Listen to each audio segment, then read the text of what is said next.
Danny here with Athletes Potential. We're going over some spinal stabilization work. One of the things we like to teach our athletes is how to do a weighted plank. If you can hold a plank for a couple of minutes in a bad position, that does nothing for you.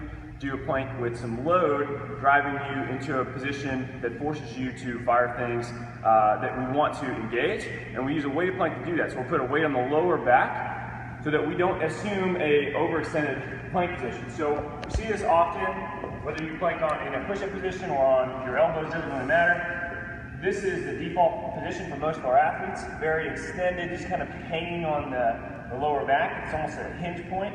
We don't want that. We actually want it to be here where we're actually engaged and we're holding ourselves in neutral.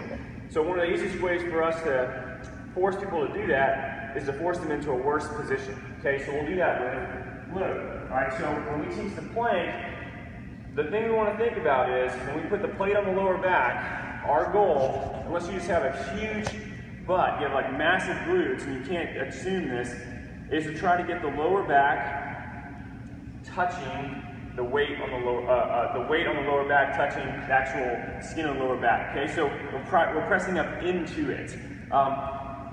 Like I said, if you have a huge glute or set of glutes, you're going to have a hard time actually achieving that. But our goal is for us to push into more of a hollow base position and not a arch position or extended position. So take the weight, put on the lower back, come to that position, squeeze the butt, pull the belly button up toward the spine, and we should be in a position where that weight is touching your back. Now, what you'll notice is if you're here and you're extended, you'll have a gap.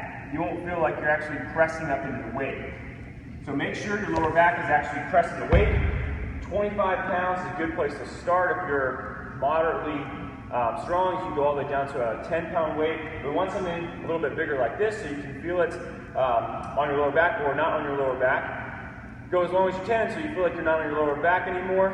Take a break. We're trying to accumulate a minute of working time and try to do that 3 times, okay? Build up the weight as you can. Our standard for females, we want to see 25-pound plate, 3 sets of 1-minute holds, uninterrupted. Take as much rest as you need in between. Males, 45 pounds, 1-minute hold.